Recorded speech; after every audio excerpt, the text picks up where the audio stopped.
The rain hammered against the windows of Moonbeam Café like bullets from heaven, each drop exploding into crystalline fragments that caught the warm amber light spilling from within. Ruby Martinez wiped her hands on her flour-dusted apron and glanced at the storm raging outside, worry creasing her brow. It was nearly closing time, but the weather had turned vicious in the past hour. The bell above the door chimed desperately as a figure burst through, bringing with him a gust of wind that sent napkins swirling like autumn leaves. Ruby looked, up to see a man in an expensive charcoal suit, his dark hair plastered to his forehead, water dripping from his sharp jawline onto the vintage wooden floor. "We're actually closing in," Ruby began, then stopped. The man's steel-blue eyes held a wildness she recognized, the look of someone running from more than just the storm. "Coffee," he said, his voice cutting through the cafe's gentle jazz. Playlist like a blade. Black, strong. Ruby studied him for a moment. Everything about him screamed money and power. The tailored suit that probably cost more than her monthly rent. The platinum watch catching the light. The way he commanded space even while dripping wet. But there was something else. Something fractured beneath the polished surface. "Coming right up," she said softly, moving behind the espresso machine. Terrible night to be out. The man, Damian Cross, though she didn't know it yet, didn't respond. He stood rigid near the door, water pooling at his feet, his phone pressed to his ear. Ruby could hear fragments of his conversation. Stock prices, board meeting, Victoria can't. Thunder crashed overhead, so violent it seemed to shake the very foundations of the small cafe. The lights flickered once, twice, then died completely, plunging them into darkness save for the emergency candles Ruby always kept burning. "Perfect," Damian muttered, his phone's screen providing the only other illumination. Ruby struck a match, lighting several more candles with practiced ease. "Happens more often than you'd think," she said, her voice warm despite the suddenly intimate atmosphere. "The electrical grid in this part of town is older than my grandmother's recipes." In the candlelight, Damian's sharp features softened slightly. He watched Ruby move with graceful efficiency, preparing his coffee by feel and memory, humming under her breath as if power outages were just another part of life's adventure. "You're not what I expected," he said suddenly. Ruby looked up, confused. "Expected? We've never met before." Something flickered across Damian's face. Surprise, perhaps even embarrassment. "I meant, people usually panic when the lights go out." "Why would I panic?" Ruby handed him the coffee, their fingers brushing briefly in the exchange. "Sometimes, the best conversations happen in the dark." The coffee was perfect, rich, complex, made with care that Damian hadn't tasted in years. He found himself studying Ruby in the flickering light, noting how she moved with unconscious grace around her small domain, how her dark eyes held warmth that seemed to push back the storm's chill. "What's your name?" he asked, surprising himself. Ruby Martinez." She settled into the chair across from him, cradling her own steaming mug. "And you are?" "Damian." He hesitated, unused to conversations that weren't about deals or power plays. "This is your place?" Pride lit up Ruby's features. "Every mismatched chair and wobbly table. Inherited it from my aunt 3 years ago. She always said coffee could heal anything, broken hearts, bad days, even stubborn storms. And you believe that?" Ruby's smile was gentle but knowing. "I believe in small kindnesses. A warm drink when you're cold, a safe place when you're lost, someone who listens when the world gets too loud." Outside, the storm continued its assault. But inside Moonbeam Café, something unexpected was beginning to bloom in the space between a billionaire who'd forgotten how to feel and a woman who felt everything too deeply. Part 2. Desperate Measures. 2 weeks after the storm, Damian Cross stood in Novatech Industries' glass-walled boardroom, facing his greatest enemy across a mahogany table that had witnessed a decade of corporate warfare. Victoria Sterling sat with predatory grace, her ice-blonde hair pulled into a severe chignon, red lips curved in a smile that promised destruction. "The board has concerns, Damien," Victoria purred, her manicured fingers drumming against a thick manila folder. "Your instability is affecting investor confidence. Stock prices have dropped 12% since the Henderson acquisition. Fell through." Damien's jaw tightened. The Henderson deal had collapsed when he'd walked out of negotiations after discovering Victoria had been feeding information to their competitors. "My leadership isn't in question, Victoria. Your loyalty, however, is absolute," she interrupted smoothly, "to this company's profitability, which is why I'm proposing a solution." She slid the folder across the table. "A merger. Sterling Cross. Industries.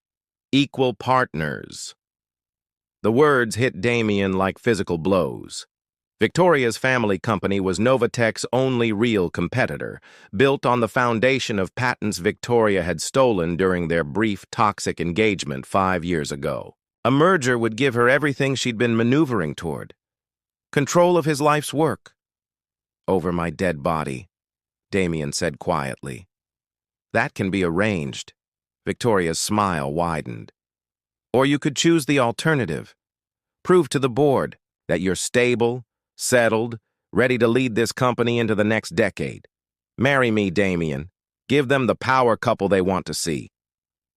Across town, Ruby Martinez stared at the foreclosure notice taped to Moonbeam Café's front door, her hands shaking as she read the legal terminology that spelled the end of her dreams. 2 months behind on rent, 3 months behind on utilities, and now the bank was calling in the small business loan she'd taken to keep the place running.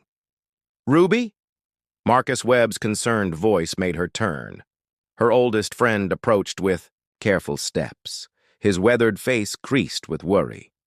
Marcus had been coming to the cafe since her aunt's time, a retired construction worker who treated the place like his second home. "They're taking it," Ruby whispered, her voice hollow. 30 days to vacate." Marcus wrapped his arms around her as she finally let the tears fall. "There has to be something we can do. A lawyer, maybe." "With what money?" Ruby pulled back, wiping her eyes with angry swipes. "I've already sold everything worth selling. The equipment is leased. The building belongs to Sterling Properties, and I owe more than this place is worth." "Sterling Properties?" Marcus frowned. "That's that Ice Queen Victoria Sterling's company. The one always in the business section, looking like she eats puppies for breakfast." Ruby's laugh was bitter. "Apparently, I'm not profitable enough for her portfolio."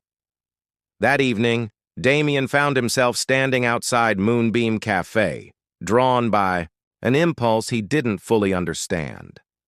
Through the window, he could see Ruby moving mechanically through closing routines, her usual warmth dimmed to barely glowing embers. When she looked up and saw him, something flickered in her dark eyes. Surprise, maybe even pleasure, before being quickly shuttered. "We're closed," she said as he entered, though she made no move to stop him. "I heard about the foreclosure." Damien's voice was gentler than usual. "Sterling Properties." Ruby's spine stiffened. "How did you—" She stopped, studying his face. "You know Victoria Sterling?" "Unfortunately." Damien moved closer, noting the boxes stacked in corners, the bare spots on walls where pictures had been removed. "She's trying to destroy me too." Something in his tone made Ruby look up sharply. "What do you mean?" Damien found himself explaining. Everything.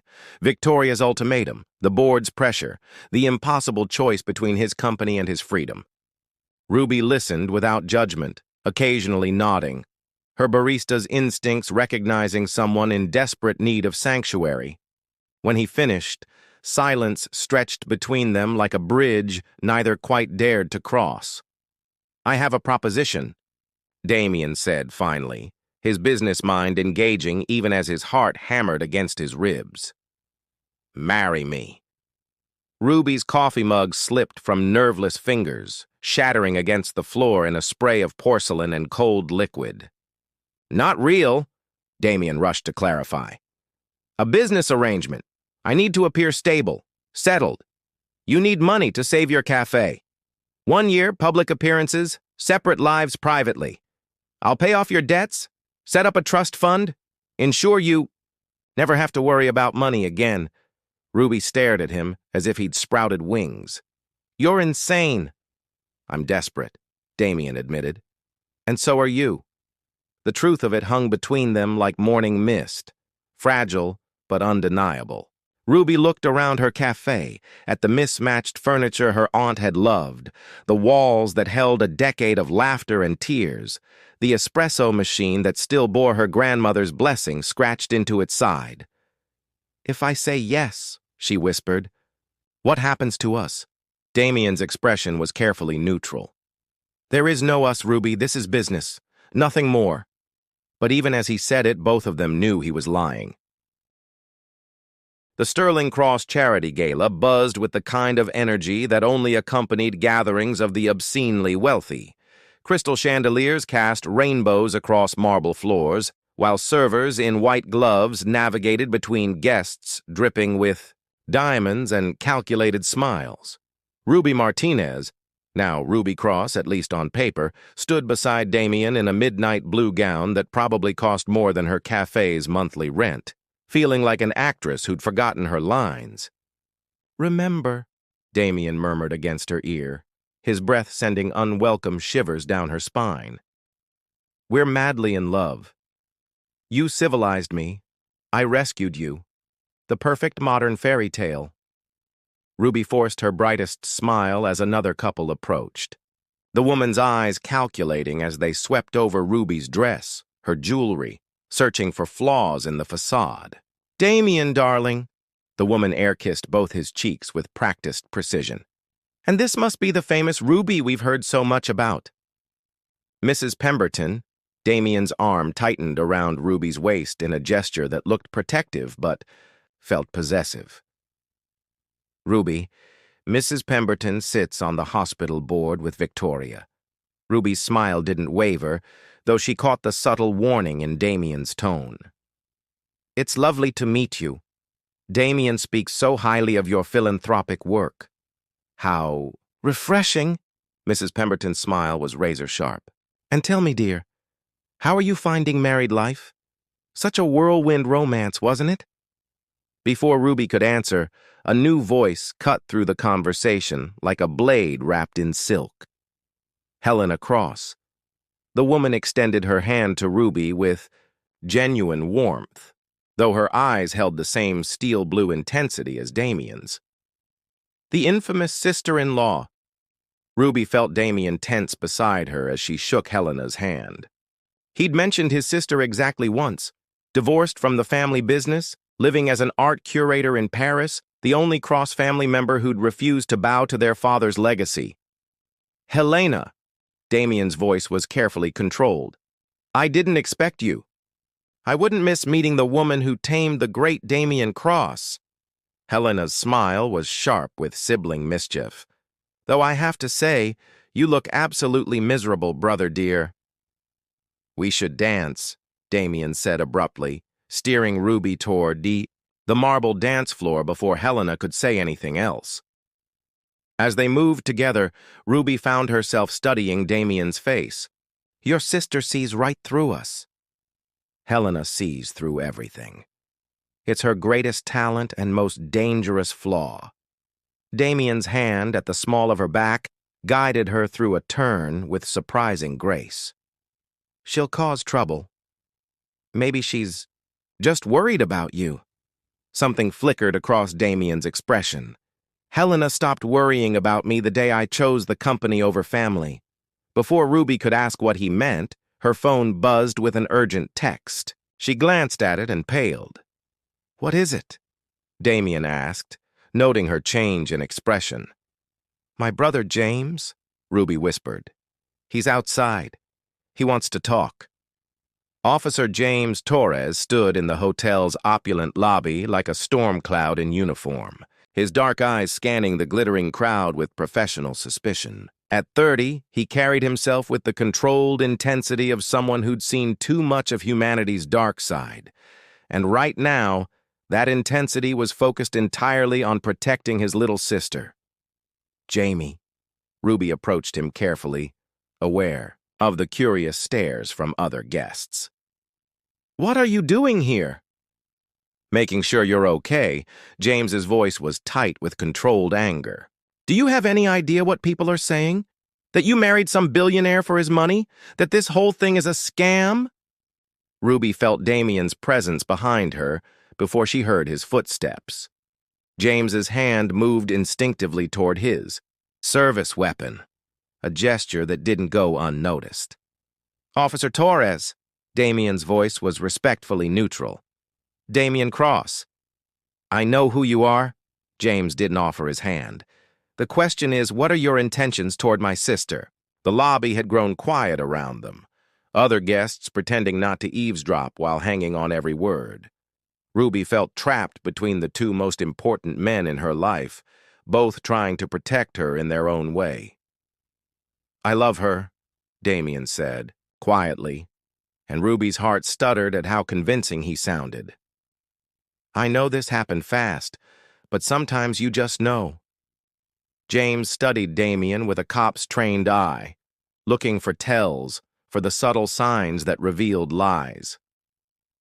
Ruby's been hurt before, by men who promised her things they never intended to deliver. "I'm not those men."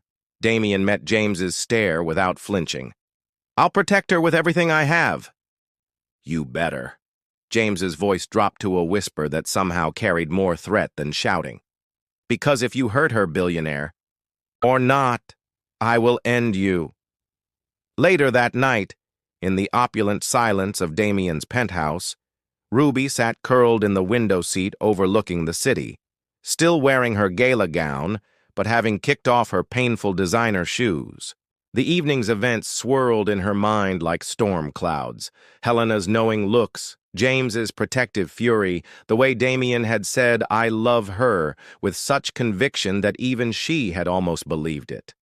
"Your brother's a good man," Damien said, approaching with 2 glasses of wine. He'd shed his tuxedo jacket and bow tie, looking more human in just his white shirt and dress pants. "He's terrified I'm making the same mistakes as our mother." Ruby accepted the wine gratefully. "She fell for a wealthy man's promises once. It didn't end well." Damien settled beside her on the wide window seat, careful to maintain proper distance. "What happened?" "She was 19, working as a waitress when she met my father. He was married, wealthy, promised her everything if she'd just wait for him to leave his wife." Ruby's voice was soft with old pain. "She waited 3 years.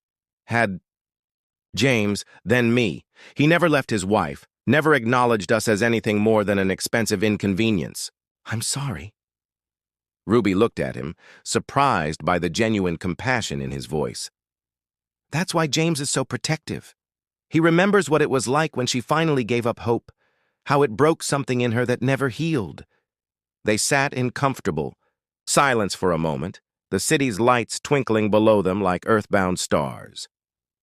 "Your sister was right," Ruby said finally. "You do look miserable." Damien's laugh was hollow. "Helena has always been too perceptive for her own good, or anyone else's good for that matter." "Is that why you don't talk? Because she sees too much?" "We don't talk because I chose the company over her when our father died." Damien's voice was barely above a whisper. "She wanted to sell everything, donate the money to charity, start fresh. I wanted to build an empire. Guess which one of us got their way?" Ruby studied his profile in the window's reflection, seeing pain he thought he'd hidden. "What if she was right? Then I've wasted the last 10 years of my life chasing something that will never fill the hole my father left behind." Damien met her eyes in the reflection. "But it's too late now.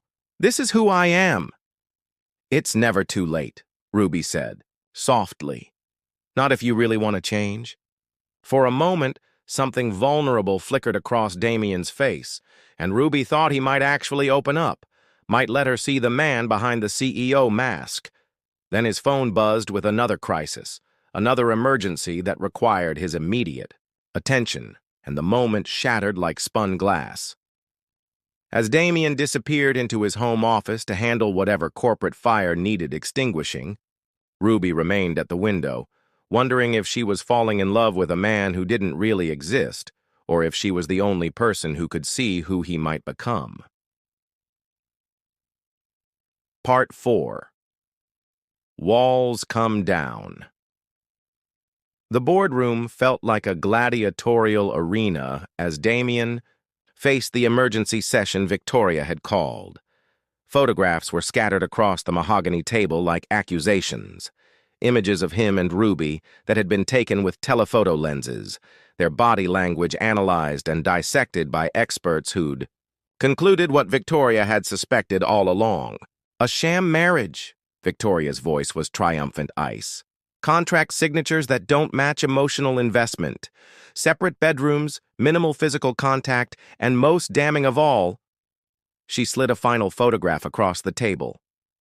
Ruby Martinez, meeting with a divorce attorney yesterday afternoon. Damien's blood turned to frost. The photograph showed Ruby leaving a law office downtown, her face pale with what looked like distress. He'd been in back-to-back meetings all day, hadn't even known she'd left the penthouse. The board has lost confidence, Board Chairman Harrison announced, his weathered face grave with regret. Effective immediately, you're suspended pending a full investigation into corporate fraud and stock manipulation. This is ridiculous. Damien's voice cut through the room's tension. You're letting her destroy everything we've built based on tabloid photography? I'm protecting this company. Victoria leaned back in her chair, victory written across her perfect features. Something you should have been doing instead of playing house with a cafe girl.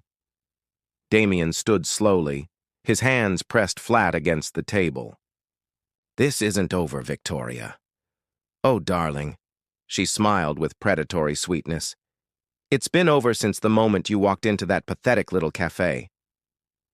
Ruby was packing when Damien burst through the penthouse door, his face a mask of fury and betrayal. She looked up from the suitcase on their bed, their pretend marriage bed that neither of them had ever shared, and he saw confirmation of his worst fears in her guilty expression. Judge Patricia Reeves had seen every kind of case in her 30 years on the bench, but the evidence spread before her in the corporate fraud hearing was particularly damning. Victoria Sterling sat at the defendant's table, her usual predatory, confidence replaced by barely contained rage as witness after witness testified against her. The defendant orchestrated a campaign of corporate espionage, the prosecutor continued, using falsified documents, stolen proprietary information, and attempted blackmail to engineer a hostile takeover of Novatech Industries. Ruby gripped Damien's hand as Helena Cross took the witness stand, her testimony revealing how Victoria had approached her months earlier, trying to use their family discord to gain inside information about Damien's vulnerabilities. She wanted me to believe my brother was having a breakdown. Helena's voice was clear and strong. That his marriage was evidence of instability. She offered to help me gain control of our father's company if I testified against Damien's competence. And your response? The prosecutor prompted. Helena's smile was sharp as winter moonlight. I told her that anyone who could inspire such devotion in my stubborn, emotionally constipated brother was probably the best thing that ever happened to him. Damien's quiet laugh drew a stern look from Judge Reeves, but Ruby saw the tears in his eyes at his sister's unexpected support. The hearing's most devastating moment came when Marcus Webb testified about Victoria's threats against the cafe, producing recordings of phone calls where she'd explicitly stated her intention to destroy Ruby's livelihood to force compliance with her schemes. She said, and I quote, Marcus read from his notes, "That little cafe rat will do exactly what I want, or I'll make sure she loses everything she's ever cared about." By afternoon, Judge Reeves had heard enough. Missy Sterling, This court finds you guilty of corporate espionage, attempted fraud, and criminal conspiracy. You're sentenced to 5 years in federal prison and full restitution to the damaged parties. Victoria's mask of composure finally cracked as bailiffs moved to escort her away. "This isn't over, Damien," she snarled. "You think some cafe girl can give you what you really need? You'll destroy her just like your father destroyed everyone he claimed to love." Ruby felt Damien flinch at the words, old wounds tearing open, but she squeezed his hand and whispered, "She's wrong. You're nothing like him." 6 months later, Ruby stood in the original Moonbeam Café, watching through the window as workers put finishing touches on the second location across the street. The chain had grown to 5 cafes across the city, each one maintaining the warmth and community spirit of the original while providing jobs and gathering spaces for neighborhoods that needed both. "Miss Ruby!" a small voice called from behind the counter, and Ruby turned to see 8-year-old Sophia Chen attempting to organize napkins with serious concentration. The little girl had appeared in their lives 3 months earlier through the foster care system, a quiet child with old eyes who'd stolen both their hearts instantly. "Looking good, sweetheart." Ruby kissed the top of Sophia's dark head. "Did Uncle Marcus teach you the special napkin fold?" Sophia nodded proudly, then looked up with the directness that only children possessed. "When are you and